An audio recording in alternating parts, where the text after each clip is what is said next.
Hey, welcome back to my channel. If you haven't already, please subscribe to the channel, hit the post notification bell so you'll be notified every time I post new videos. Give the video a like and share it with a friend for me. If you're new to the channel, I'm excited for you to see my growth. And if you're old, I'm so sorry that I haven't been posting. It's just like so much has been going on. I've been trying to finish raising money for my surgeries.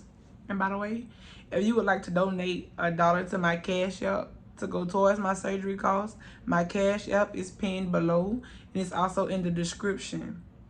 If you would like to donate to my GoFundMe, it is also in the description, as well as my TikTok bio. And I'm so thankful for that as well. But this video is just a recap as to what happened, because a lot of my new followers have been asking what happened to me. I guess the last video wasn't detailed enough. So that's what this video is about. And if you don't wish to see that, then see you in the next video, because that's all this video is about. And yeah, thank you.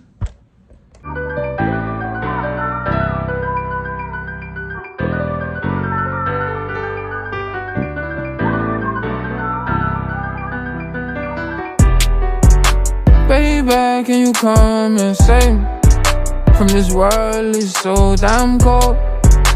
Every time I look out the window, it's raining. To the clouds everywhere I go. Still wanna thug with my niggas. Free big lake out the system. It's raining with sticks.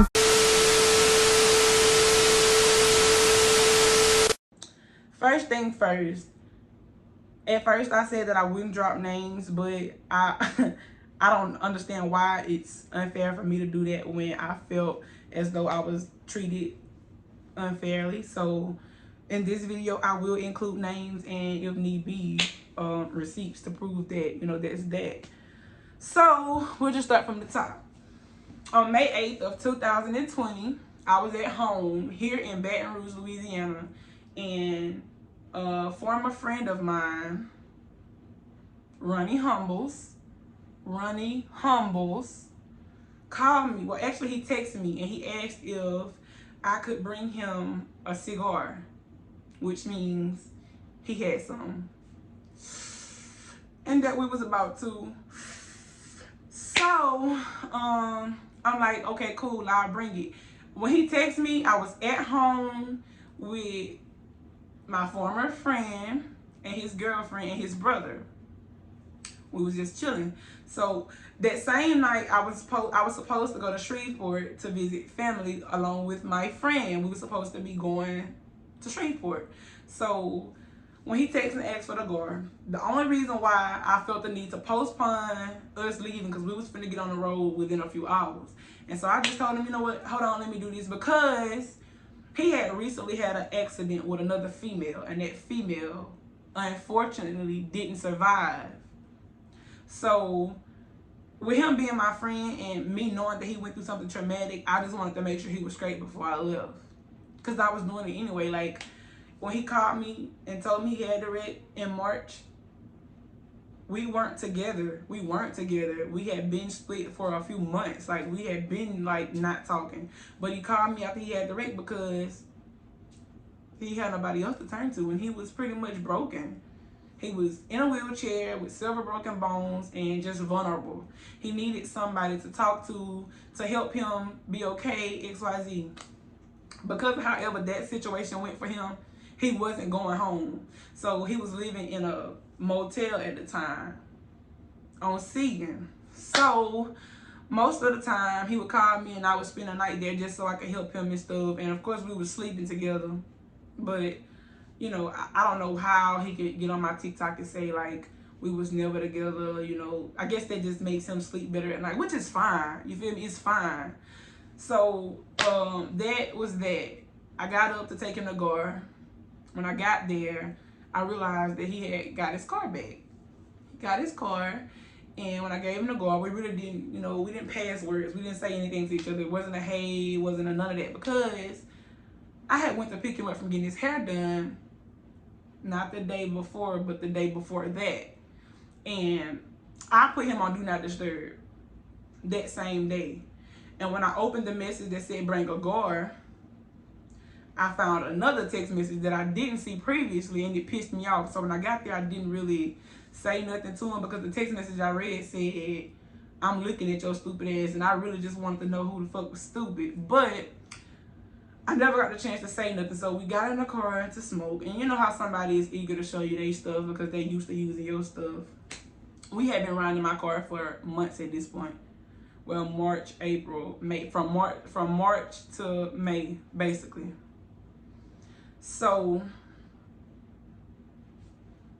I just got a text message that just made me want to say something. But anyway, those whole 2 months I was helping him. Like, and for him to say, "Oh, you wasn't helping me, my baby mama was XYZ." Well, the room that he was staying in, his baby mama was paying for. But as far as being there to talk to him when he was crying and having his, mental breaks, that was me. Or when shit was rocking mentally, it was me. So like, I don't like to feel discredited. And I know a lot of people say, "Well, you don't have to." Well, yes, I do. I'm never gonna let a person lie on me. Don't lie on me, especially when the situation itself caused me pain. It's your fault. So I got there, noticed he got his car back, gave him the guard. He rolled up. We got in the car. I had rode with him several times before. Several times. So was I afraid of his driving? No. Did I think that night would end the way that it did? No. We got on in the car. I'm thinking we just finna sit in the car and smoke. He back out. I'm looking around like, where we going? But I never asked because I ain't really care. I was with him and I was happy. I was genuinely happy. What a lot of people fail to realize about the situation is touchy for me and it's hurtful because I had to understand a lot of stuff that went on in my childhood to reflect on this situation. I had to reflect back on that to better understand this situation. Like, a lot of people think about this situation and they just think, I hate him because X, Y, and Z. Well, I hate what he did.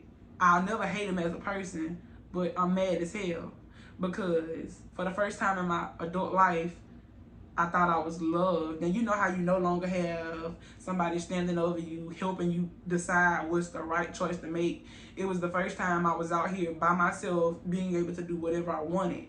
I wasn't able to pick up on a lot of stuff that I should have or just get rid of it because I can't even lie. I saw the red flags way before it got this far. But when you talk about this person, it's somebody who I feel like pulled me out of a dark situation because I was lost. When I left home for school, I didn't know what I wanted out of life. I didn't know what I wanted out of life. And for the first time in my life, I felt like I was all by myself. Like I was 3 hours away from home, no family out here to protect me, to talk to me and guide me daily. But it was a part of growing up, so I was trying to be committed to it.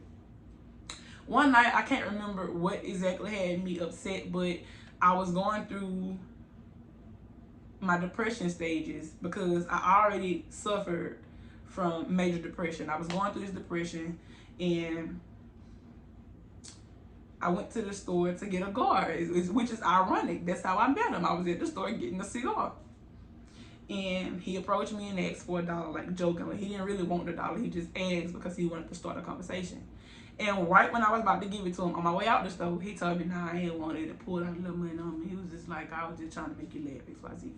Went from there, and that was that. So, like, this somebody that I had nothing but good times with. Like, we never had a bad falling out. Like, anytime that we decided we wasn't going to talk, it was just us telling each other what it was going to be. Like, we never had a reason to be upset with each other. So, like, at the end of the day, there was somebody that I trusted.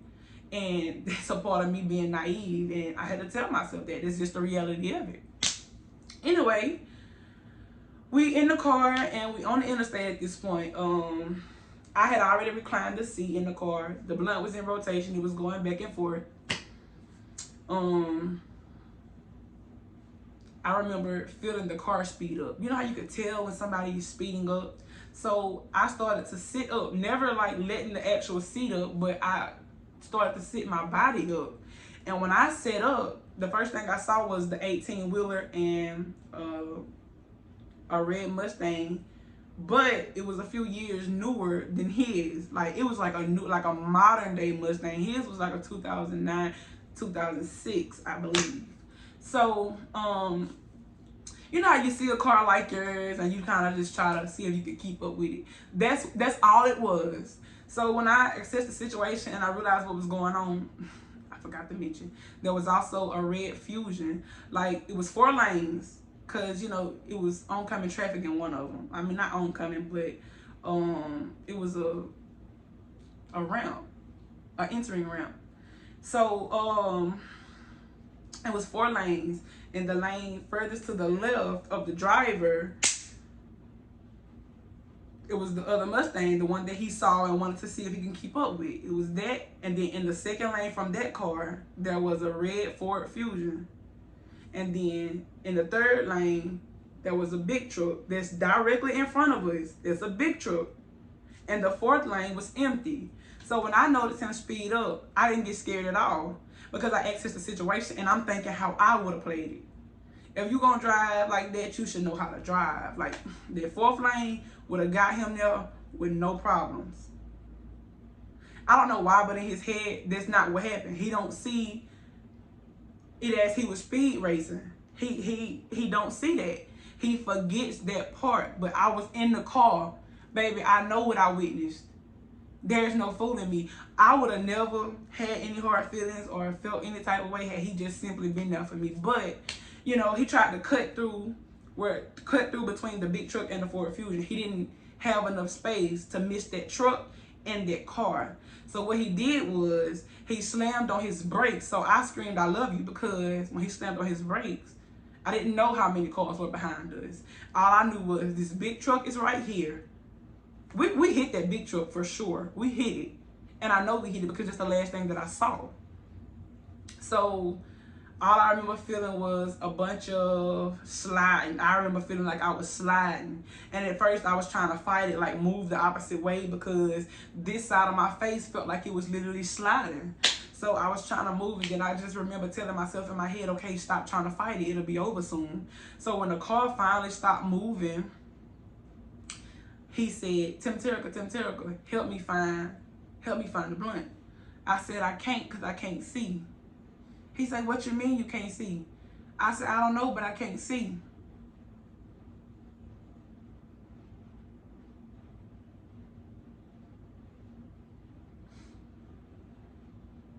I said, I don't know, but I can't see. He got out the car, and I just knew he was coming to check on me or help me out the car. Well, that wasn't the case. I sat in the car waiting on him to come get me out for a good 5 minutes. He never came. So I remember telling myself, you know what, you gotta get up. I tried to get up the first time and I fell back. As soon as I sit up again, I fell back. Tried to get up again, I fell back again. The last time I fell back, I said, fuck it, I'ma just lay here. Close my eye. You know, I can't say close it. I don't know what it was doing. At first, I was trying to see, and I just couldn't. Like, no matter how hard I tried to open my eyes, I couldn't. So I stopped trying. I just laid back and said, oh, well, whatever it is, it's just what it is. So I envisioned my little sister at a debutante ball. I don't know why there was the significance that I saw, but that's what I saw.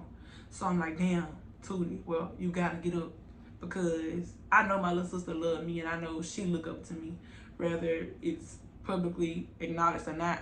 I know that there's one person that will always idolize me. So I got up. You gotta get up. Then the thought of my mom didn't want me at home, it crossed my mind, because when COVID first came, they practically begged me to come. If you know my mama, you know she not the one to like really just get into how she feel. So she never just said, well, we want you at home. She just kept telling me how bad it could be and that martial law could possibly be involved. So I knew that was her telling me she would feel safer if I was at her house. So I went home, but when he called, I left. So that hit my mind at night too. It's like, damn, you gotta make it back home, because if you don't, you removed yourself from a safe place just to die. And I was happy up until I realized I wasn't his priority. Anyway, when I finally, you know, encouraged myself to get up and try to get out, went to open the door, I done put in the handle. And as soon as I was finished, I couldn't find my shoes. I was gonna step out the car with no shoes on. So when I went to step out the car, somebody grabbed my hand. I was finna say something because nobody else made contact with this lady. Anyway, she grabbed my hand. She said, "My name is Amy. My name is Amy. I'm a paramedic from Texas.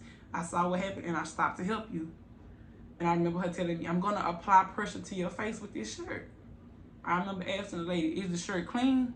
She say, "I mean, it's the shirt off my back. It's as clean as me." But she say, "But you need help." I say, "Okay." She was pushing.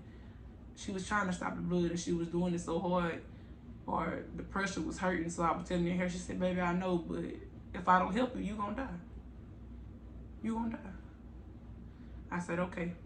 Sat there with her on side the road. I sat there with her. I remember asking her what a person I had to wreck with. You know what she told me? "I don't know. I haven't seen him since y'all first got out the car." Okay. About 5 minutes later, we still sitting on the side of the road waiting on the ambulance. I heard his voice, so I knew he didn't leave. Still there. At this point, my face is swollen and it hurts. Not to mention, she got this towel over this shirt over my face, so I'm not really trying to talk loud because it hurt. So he was too far for me to even communicate. He wasn't trying to see if I was okay, but at this point, she was asking me if I could get the hair out of my face. She didn't want to get it out of my face because she didn't want to hurt me. So what I did was, you know how you put a front on? That's how I took it off. I stuck my hand up under the side and I slid it off and I threw the wig. So I waited on the ambulance to get there. When the ambulance finally got there, they got me on the ambulance and they was asking me all these questions like, what's my name, what's today's date, all that shit. So while they asking me that, I hear a lady on the ambulance ask him, "Are you riding to the hospital with her?" He say, this is exactly how he said. He say, "No, I'm gonna find a ride." But here go her shoes and her phone. Why you gotta find a ride? They just offered you one. Why you gotta find a ride if they offering you one? That broke my heart. That's something that I'll forever rehear. Like, that night, nothing mattered to me. Like, at first, dying didn't matter because I thought we was gonna die, and I knew for a fact that he loved me, and I was wrong.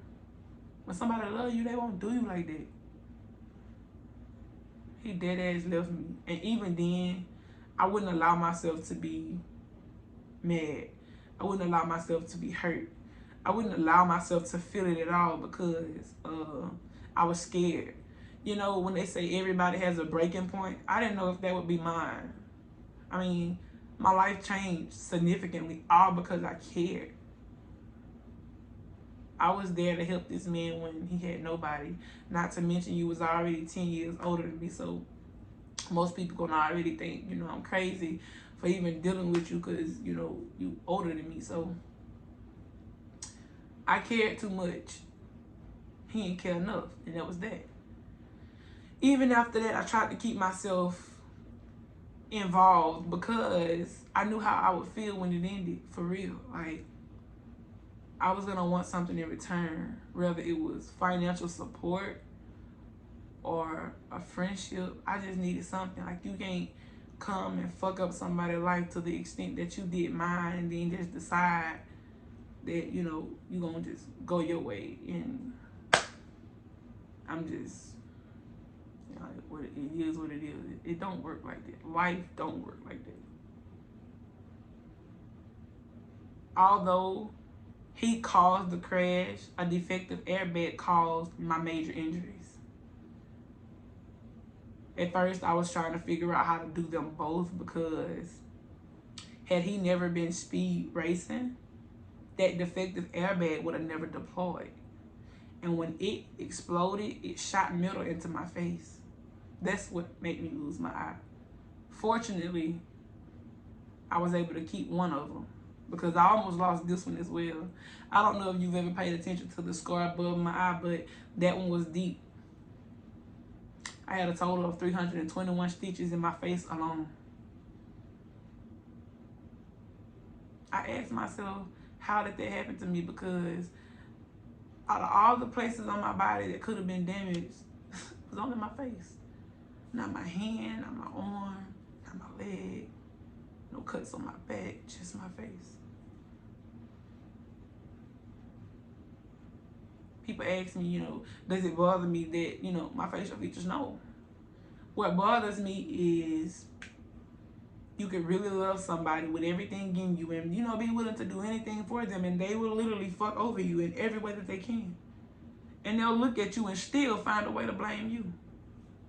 So now I tell people all the time, choose you. No matter the situation, no matter what it costs, choose you. If you're weak, you're beat. If you let somebody know just because you love and care about them that they can walk all over you at any cost to you, you lose. And I tell myself that often now. If they gotta leave, let them, you know, let them go, because it hurts. It honestly hurts. It hurts to be in a position where all you could do is, you know, hope for the best. Every time I look at myself, I remember that. It's something I'll never forget. Because in my eye, he did it to me. You did this. You made the decision to speed race. You made the decision to buy the car. In fact, you made the decision to buy the car and not have it inspected. You also, you know, made the decision to leave after you helped create this problem. Then you would say you saved our life. I would have been at home in the bed had you not, you know, called and asked me to bring you some, or guard something to eat, because that's what you needed. Then I had to tell myself I'm too young. I'm too young to feel like the responsibility of being somebody's something is important. I have my whole life to do that. And if I have to do it by myself, I'm okay with that. You asked what happened to me. What happened to me is simply this. I loved somebody more than I loved myself. Because I saw the red flags way before May 8th. I did. I saw the red flags way before that. Most of my friends was telling me to let it go. It wasn't no good. It wouldn't go in well, and well, it didn't. I'm not blaming myself. All I'm saying is I gotta learn how to set boundaries on what I'm willing to let people put me through. Simple as that.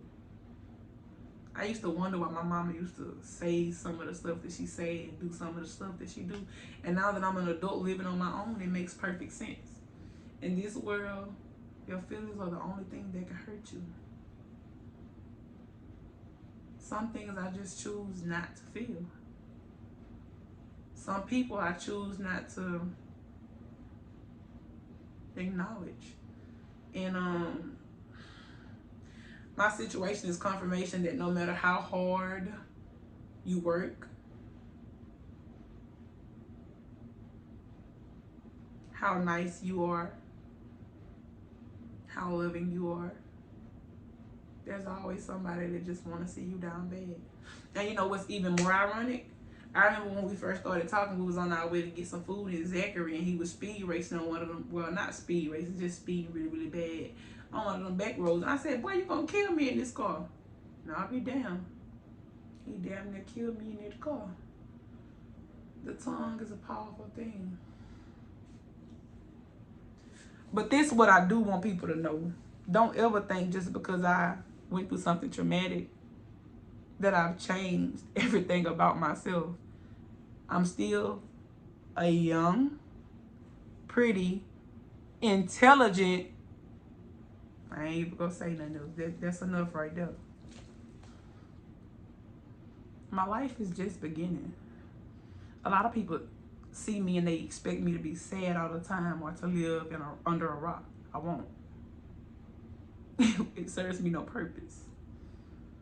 There's nothing about me that you can tell me that I don't already know. I mean, I look at myself in the mirror and I'll be like, what's not to love? I have attachment issues. That I do. I don't know when to let go, but I'm learning. And with this video already being long and not being edited, I guess I'll see you guys next time.